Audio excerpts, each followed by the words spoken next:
I was halfway through pouring my second cup of coffee when the world outside my lake cabin exploded into chaos. 1 second, the morning was quiet, sunlight rippling across Clearwater Lake, loons calling in the distance, and the next, my front door detonated in a shower of splinters. The sound was so sharp it rattled the dishes. Wood cracked, coffee sloshed across the table, and my guest, the state's attorney general, froze mid-sentence. Through the cloud of dust and pine smell stormed the self-proclaimed queen of our neighborhood, Karen Cromwell, president of the Clearwater Homeowners Association. Designer heels, tailored blazer, phone clutched high like a badge of authority. Her perfume hit before her words did, that expensive floral fog that could knock out a horse. "Marcus Henley," she shouted, "you're in violation of multiple community codes." For a heartbeat, I couldn't process it. This woman had just kicked down my door, while I was meeting with the top law enforcement officer in the state, and was live streaming the whole thing to her followers. Her screen glowed in her face like stage lighting as she strutted across the broken threshold, narrating every step. "I'm exposing government corruption in real time." The Attorney General set down her mug so calmly it was unnerving. "Is this normal behavior around here?" she asked. I almost laughed, except my pulse was hammering too hard. Karen kept talking. Something about property lines and unauthorized renovations, completely unaware that every word was being recorded by hidden cameras and, worse for her, by her own phone. Outside, her camera crew adjusted lenses, cheering her on like she was storming the gates of justice. Inside, she'd just committed half a dozen felonies in front of the one person who could personally sign her arrest warrant. I wanted to say something witty, but all I could manage was, "Ma'am, you really picked the wrong meeting to crash." And that's when it hit me. This disaster wasn't random. It was the grand finale to 6 months of insanity that had started with a simple letter taped to my porch. If you want to understand why a suburban HOA president would break into a cabin on live video, we need to go back to the day she first showed up at Clearwater Lake. 6 months earlier, life couldn't have been better. After 30 years crawling through muddy trenches, wiring half the county's power grid, I'd finally earned the one thing every working man dreams of: peace. My home was my grandfather's. Old fishing cabin, tucked away on 2 acres of pine forest beside Clearwater Lake. The kind of place that still smelled like wood smoke and rain-soaked cedar. Pop built it in 1963 with his own calloused hands. No contractors, no fancy permits, just sweat, grit, and pride. Every morning started the same. I'd sit on the creaky, screened porch with a mug of black coffee, watching mist lift off the lake while loons called to each other across the water. The solar panels hummed softly on the roof, the old wind chimes sang in the breeze, and I'd swear Pop was still there, whispering that same line he always said, "The land picks you, not the other way around." The cabin was more than property, it was legacy. Everything about it was built to last. The stone fireplace he stacked himself, the rough-hewn logs that had held through 50 winters, the dock where he taught me to fish for bass when I was 12. I'd kept it off-grid on purpose. No HOA, fees, no rules, no neighbors telling me what color my shutters had to be. Just independence and silence. At least that's what I thought. My closest neighbors were the Hendersons, sweet older couple who'd lived there since the 80s, and Tom and Susan Martinez, whose grandkids played by the lake every summer. We looked out for each other, traded firewood and fishing stories. Nobody cared if your grass was a little long or your porch paint was faded. Out here, we lived by one unspoken rule. You mind your land, I'll mind mine. Then, one Tuesday morning, something broke that peace. It wasn't a sound at first. It was a smell, that heavy floral perfume drifting through the air like warning smoke. Moments later came the sharp click of high heels on my dock, designer heels, on my old weathered boards at 7 in the morning. I remember thinking, who wears heels on a lake?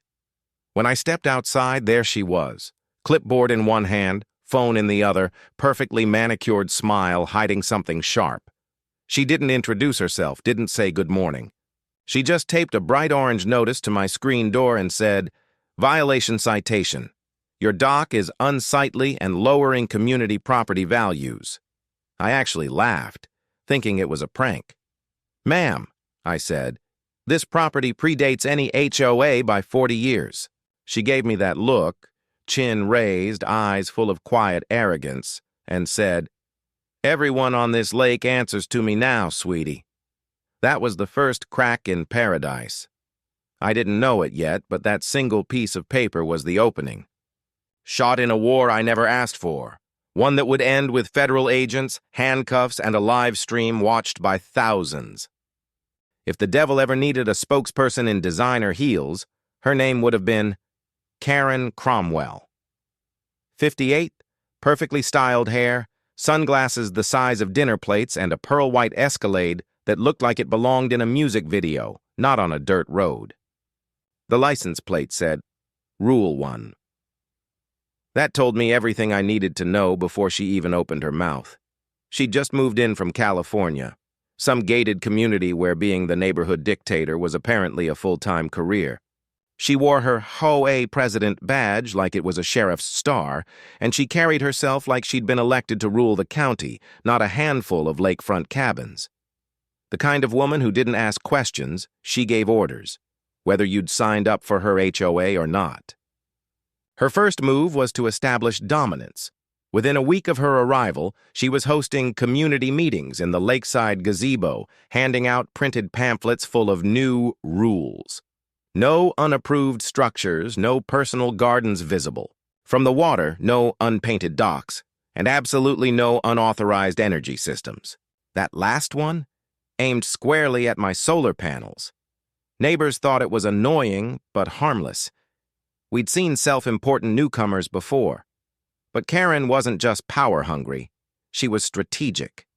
Within 2 months, 3 elderly couples quietly sold their cabins to new buyers who paid in cash. Everyone thought it was coincidence.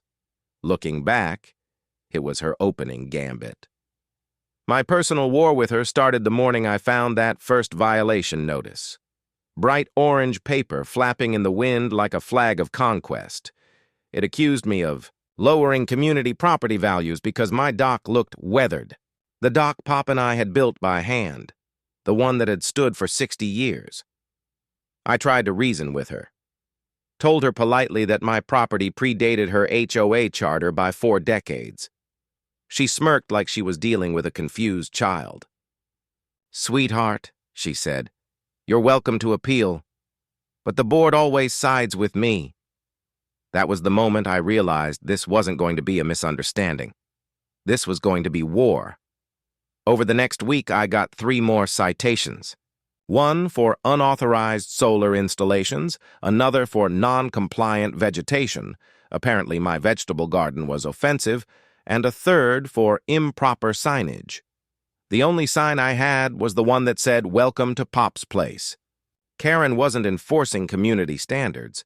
She was WADA testing control, seeing how far she could push before someone pushed back, and when I didn't fold, she decided to make an example out of me. What I didn't know then was that she wasn't just power tripping. She had a plan, a big one, and my cabin sat right in the middle of it. At first, I thought the citations were just her way of marking territory, some bored retiree trying to make herself feel important. But within a week, it became clear this wasn't a hobby. It was a campaign. Every other morning, I'd find a new envelope taped to my porch like a ransom note. Each one written in cold legal language that somehow managed to sound both polite and threatening. Failure to comply will result in daily penalties. $500 for my dock. $750 for my solar panels. $1,000 for unauthorized modifications, whatever that meant. The tone of each letter was the same, bend the knee or bleed money. Then came the so-called courtesy visits. Karen would show up, uninvited, heels clicking across my gravel driveway, snapping pictures of my porch railings, my garden, even my grandfather's handmade mailbox. Always with that same smirk, the one that said she was untouchable. "Just doing my duty," she'd say. Wouldn't want the community to suffer because of one non-compliant property. Neighbors started avoiding eye contact. The same folks who'd shared fish fries and helped me fix fences suddenly crossed the street when they saw me. A few whispered apologies. One older man muttered, "She told us if we don't cooperate, we're next." It wasn't just social pressure. It was psychological warfare. The final straw came one night around 2 a.m. when I stepped outside to find my mailbox sprayed with orange paint. The words, "Comply or leave," glowed under my porch light. My security camera, hidden behind a pine tree, caught everything, including the license plate of a pearl-white Escalade. I called the sheriff's office the next morning, expecting justice. Guess who showed up? Deputy Chad Cromwell, Karen's nephew. He looked at the graffiti, shrugged, and said, "Probably just kids." You know how teenagers are. Then he drove off.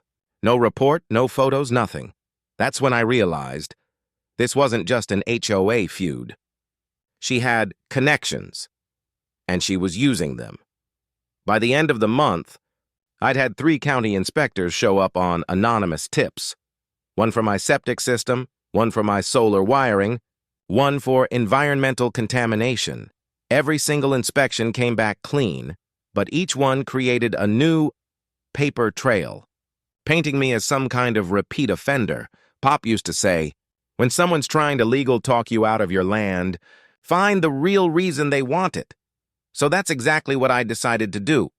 I packed up my documents, grabbed my coffee thermos, and headed for the dusty basement of the county courthouse, the place where the truth about this land had been sitting quietly for 60 years, and what I found down there changed everything. The county courthouse basement smelled like old paper, mildew, and secrets. Rows of filing cabinets stretched into the dim corners like metal tombstones, each one packed with decades of dusty records that almost no one ever touched. I'd been down here before for work permits, but this time, I wasn't looking for permission. I was looking for proof. The clerk on duty, Betty, was a sweet older lady who'd known my grandfather back in his fishing tournament days. When I told her what I was after, she gave me a knowing look and said, "If your pop built it, honey, it's in here somewhere." She led me to a long drawer labeled Property Surveys, 1960 to 1970. I pulled the original deed out carefully. The paper yellowed, but the ink still sharp. Right there, in bold type, it said my property didn't just stop at the shoreline. It extended 50 feet into the lake. Pop had owned that dock fair and square since 1963. Then something caught my eye. A tiny red stamp in the corner. Filed before establishment of Clearwater Lake Homeowners Association. That meant my cabin, and everything on it, was legally exempt from their jurisdiction. I felt a rush of relief, but it only lasted about 30 seconds. Because when Betty helped me pull up the HOA's own public filings, the real story started to take shape. Over the past 2 years, the HOA had collected nearly $280,000 in emergency assessments for dock repairs that were never completed. Another $150,000 supposedly went to landscaping and maintenance through a company called Cromwell Grounds and Services. A company I discovered that had been registered that 3 weeks after Karen became HOA president.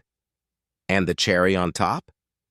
Their official Community Improvement Fund, where all those fines and fees were being deposited, was tied to a bank account with Karen's name on the authorization form. I could feel my pulse in my temples as I flipped through each document. Every line, every transaction screamed embezzlement. This wasn't a power trip anymore. It was a criminal operation hiding behind the thin veil of HOA authority.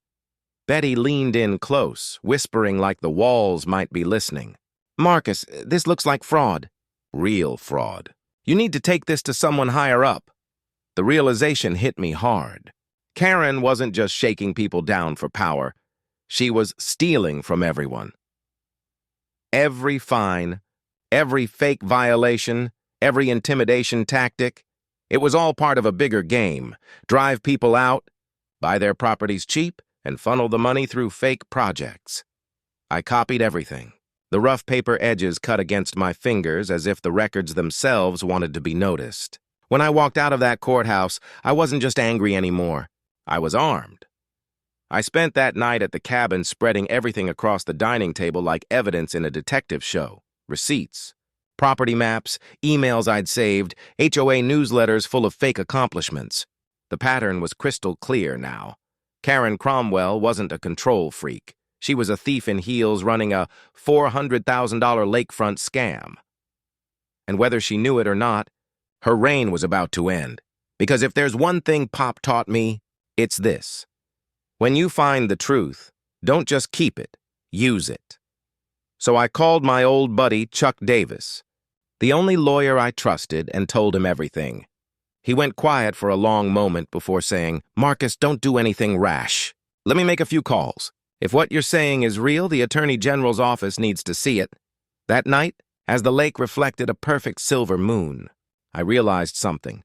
This fight had just outgrown our little community. It was about to become a war, and I finally had the ammunition. The next morning, I woke up to fog blanketing the lake like a curtain before the biggest show of my life. My mind was racing, half from adrenaline, half from the fear of what I'd uncovered. Karen wasn't just a petty bully with a clipboard. She was the tip of a much bigger spear. Chuck Davis showed up by noon, wearing that same beat-up leather jacket he'd owned since high school and carrying a binder thick enough to stop a bullet.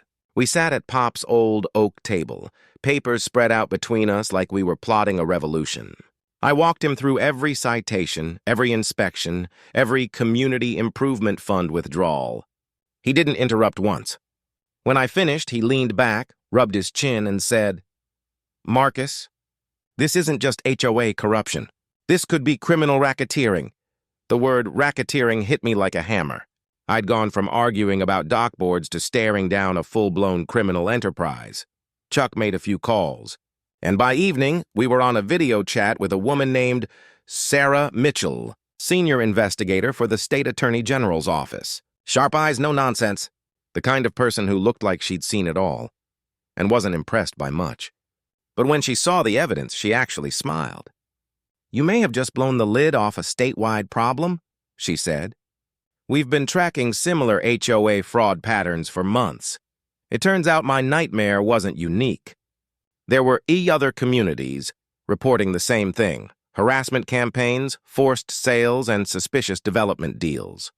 All connected by a handful of politically backed HOA presidents."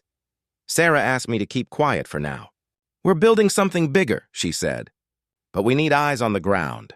Keep documenting everything. If she makes another move, we'll be ready." Over the next few weeks, I wasn't alone anymore. Retired neighbors who'd been pushed out started calling me. The Hendersons from 2 lots over, they'd been forced to sell after Karen fined them into bankruptcy. The Thompsons, the Garcias. Everyone had a story, and every story matched mine. We started meeting quietly at the VFW hall, passing around folders like spies in a small-town thriller. The more we shared, the clearer the pattern became, and the angrier we got.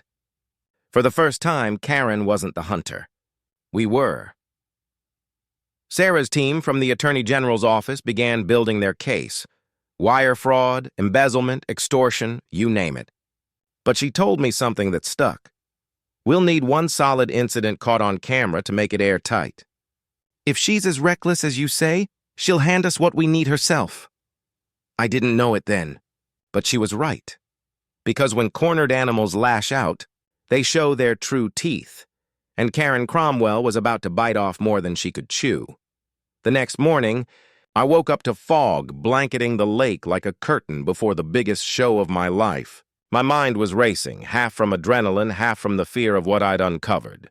Karen wasn't just a petty bully with a clipboard. She was the tip of a much bigger spear. Chuck Davis showed up by noon, wearing that same beat-up leather jacket he'd owned since high school and carrying a binder thick enough to stop a bullet. We sat at Pop's old oak table, papers spread out between us like we were plotting a revolution. I walked him through every citation, every inspection, every community improvement fund withdrawal. He didn't interrupt once. When I finished, he leaned back, rubbed his chin, and said, "Marcus, this isn't just HOA corruption. This could be criminal racketeering. The word racketeering hit me like a hammer. I'd gone from arguing about dockboards to staring down a full-blown criminal enterprise. Chuck made a few calls, and by evening, we were on a video chat with a woman named Sarah Mitchell, senior investigator for the State Attorney General's office. Sharp eyes, no nonsense. The kind of person who looked like she'd seen it all, and wasn't impressed by much. But when she saw the evidence, she actually smiled. "You may have just blown the lid off a statewide problem," she said. "We've been tracking similar HOA fraud patterns for months. It turns out my nightmare wasn't unique. There were other communities reporting the same thing: harassment campaigns, forced sales, and suspicious development deals, all connected by a handful of politically backed HOA presidents." Sarah asked me to keep quiet for now. "We're building something bigger," she said. "But we need eyes on the ground. Keep documenting everything. If she makes another move, we'll be ready." Over the next few weeks, I wasn't alone anymore. Retired neighbors who'd been pushed out started calling me. The Hendersons from 2 lots over. They'd been forced to sell after Karen fined them into bankruptcy. The Thompsons, the Garcias. Everyone had a story, and every story matched mine. We started meeting quietly at the VFW hall, passing around folders like spies in a small-town thriller. The more we shared, the clearer the pattern became, and the angrier we got. For the first time, Karen wasn't the hunter. We were. Sarah's team from the Attorney General's office began building their case. Wire fraud, embezzlement, extortion, you name it. But she told me something that stuck. "We'll need one solid incident caught on camera to make it airtight. If she's as reckless as you say, she'll hand us what we need herself." I didn't know it then, but she was right. Because when cornered animals lash out, they show their true teeth, and Karen Cromwell was about to bite off more than she could chew. When people like Karen start to lose control, they don't back off, they double down. And the more the Attorney General's team quietly investigated, the more unhinged she became. It was like watching a pressure cooker rattle before it explodes. It started small. My solar panels stopped producing power one morning. The inverter screen flashed a red warning light I'd never seen before. I called my buddy Jake, a master electrician from our old union days, to check it out. 15 minutes later, he came down from the roof, face pale. "Marcus," he said, "someone loosened your main connectors. Just enough to short out the system. That's not an accident. That's sabotage." We set up a hidden trail camera near the utility box. 2 nights later, the footage showed exactly what we feared. Karen herself creeping around my cabin at 3 in the morning, flashlight in one hand, screwdriver in the other. She wore gloves, but the camera caught her face clear as day. That's when things got scary. A week later, my boat drifted halfway across the lake. The chain securing it had been cut clean through, not broken, cut. Metal shavings glittered on the dock like proof left on purpose. Then came the septic disaster. My system, which had passed inspection just weeks earlier, suddenly backed up. When the emergency technician arrived, he told me someone had poured industrial drain acid into the line. It killed the entire system and nearly cost me $4,000 to fix. She wasn't just trying to intimidate me anymore. She wanted to ruin me. Meanwhile, she took her war online. Her HOA Facebook page started filling with posts about dangerous property owners and unstable residents threatening community safety. She didn't name me directly, but she didn't have to. The comments section turned into a digital mob, half my neighbors whispering, the other half pretending not to see. Then she crossed a new line. She started targeting my friends. Jake got a surprise. Inspection from the state board claiming his company was under review for unsafe installations. The retired judge helping me, Bill Carter, and got an anonymous ethics complaint. Even the VFW hall where we'd been meeting suddenly had a fire code inspection that threatened to shut them down. Every day felt like a siege. My phone buzzed with new reports, new lies, new attempts to break us. But what Karen didn't realize was that every stunt she pulled was being quietly documented by us, and by the Attorney General's task force watching from a distance. Sarah Mitchell called it predictable escalation. I called it watching someone dig their own grave. The harder Karen fought to bury me, the deeper she was burying herself, and soon, she'd deliver the one piece of evidence we needed, live and in person. By the time autumn rolled around, the Attorney General's office had everything they needed. Almost. What they didn't have was the moment. The one undeniable piece of footage showing Karen Cromwell committing her crimes in real time. And as fate would have it, she was about to give us exactly that. Sarah Mitchell called me one crisp October morning. "The Attorney General herself is coming to meet you," she said. "We'll announce new HOA reform legislation, and it'll be at your cabin. Symbolically perfect. If Karen's watching, she won't be able to resist showing up." I looked around my living room, the same one that had seen 6 months of hell, and nodded. Let's do it. The week leading up to that day felt like preparing for a covert operation. Agents from the AG's office and 2 federal investigators arrived in unmarked cars. They installed hidden cameras in my porch light, my bookshelf, even the old fishing trophy on Pop's mantle. Microphones were buried in the floorboards. Drones would circle overhead. Everything was set. When the morning finally came, I brewed fresh coffee and tried not to look like a man waiting for chaos. The air outside was cool, the lake perfectly still. You wouldn't know that in just a few minutes. This quiet cabin would become the scene of a felony live stream. At exactly 9:02 a.m., Attorney General Patricia Williamson pulled into my driveway. Calm, professional, the kind of woman who radiated quiet authority. She wasn't here for politics. She was here for justice. We sat across from each other at Pop's old table, stacks of evidence between us. "Mr. Henley," she said, "what you've documented goes beyond harassment. This is systemic fraud, and it's about to end." And that's when we heard it. The roar of tires on gravel. A white Escalade came screaming up the hill, fishtailing before slamming to a stop. Doors opened, voices shouted, camera crew adjusting tripods. Then came the sound that had haunted my nightmares. The sharp click, click, click of designer heels on my porch. "Showtime," whispered Agent Torres through her earpiece outside. Karen's voice rang out like a battle cry. "This is it, folks. We're exposing corruption in real time." Then, crash! The door exploded inward. Splinters flew across the room as Karen Cromwell, HOA president, self-appointed savior of suburbia, kicked her way into my cabin. "Live on her own phone stream. Marcus Henley," she shouted. "You're conspiring with state officials to destroy our community. I demand answers." The Attorney General didn't even blink.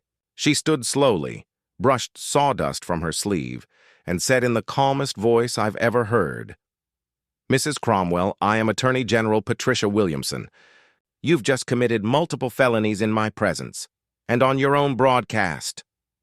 For a second, Karen froze, confusion flickering into horror as she realized what she'd done. Her followers were watching live, thousands of them, as the so-called hero of the HOA turned white as chalk. Right then, Agent Torres and 2 federal officers stepped through the doorway, badges flashing. "Mrs. Cromwell," Torres said firmly, "you're under arrest for fraud, extortion, witness intimidation, and criminal harassment."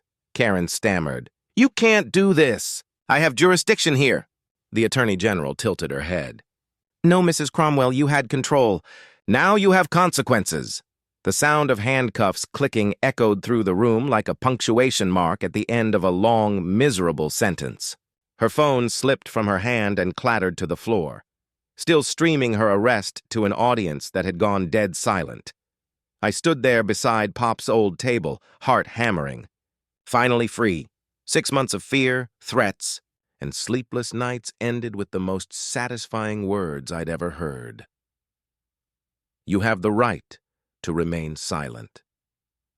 You ever see justice roll in like thunder after a storm? That's what it felt like the morning after Karen's arrest. Word spread faster than wildfire through our little lake community. By lunchtime, every neighbor who'd ever been bullied by her had gathered outside my cabin, watching as the pearl-white Escalade, license plate Rule, got towed away as evidence. For once, nobody was afraid to talk. The Hendersons, who'd been forced to sell their cabin, showed up with tears in their eyes. Old Mr. Peterson, The one she'd fined for non-compliant window boxes just laughed and said, "Guess she finally violated the wrong code." The following weeks felt surreal. The FBI and state investigators swarmed through HOA records, peeling back years of fraud. Turns out the $400,000 I'd uncovered was just the start. The total theft exceeded $1.2 million. Karen had been funneling community funds into shell companies owned by relatives, while her husband, a state treasurer, leaked zoning changes to their developer partners. The trial moved fast. Her live stream had become Exhibit A, 20 minutes of clear audio and video showing her breaking into a private residence, screaming about jurisdiction, and confessing to manipulating community funds. The judge didn't need long. When the sentence came down, the courtroom was packed. The same woman who once bragged she ran this lake stood in an orange jumpsuit as the judge said, 3 years federal, restitution of $340,000, and permanent ban from any homeowner association leadership. Her husband followed soon after. Convicted of conspiracy and abuse of office, the HOA dissolved. Gone. Its assets seized and returned to residents. In its place, we formed the Clearwater Lake Volunteer Association. No fines, no fees, no fake authority. Just neighbors helping neighbors again, like it used to be. When the AG's office handed me the whistleblower reward, $45,000 from recovered funds, I didn't feel rich. I felt vindicated. Every sleepless night, every threat, every orange notice, all of it had finally led to this. And as I stood on my rebuilt dock, watching the sun drop behind the trees, I couldn't help but think of Pop. He used to say, "Sometimes the land fights back through the people who love it." Turns out he was right. It's strange how quiet the lake feels after a storm. The same water that once mirrored my frustration now carries only ripples from the evening breeze. The air smells cleaner, softer, every sound, the splash of fish, the creak of the dock, the distant laughter of neighbors, feels like proof that peace has finally come home. 3 months after the trial, life at Clearwater Lake looks completely different. The tension that used to choke this place has lifted, replaced by something that feels almost sacred. Community. People wave again. Kids ride bikes down the gravel road without parents worrying about citations for noise violations. The new volunteer association meets once a month, usually on my porch, where coffee and laughter flow a lot freer than HOA fines ever did. When the Attorney General called to tell me about the new legislation, I nearly dropped the phone. She said, "Marcus, we've named it after you. The Henley Act." My throat closed up before I could even speak. The law now requires every homeowners association in the state to undergo independent financial audits each year, with criminal penalties for harassment or fraudulent fines. It's designed to stop another Karen Cromwell before she ever starts. It was surreal. One retired electrician with a stubborn streak had sparked a state law. But it wasn't just about me. It was about everyone who'd ever been bullied by someone hiding behind fake authority.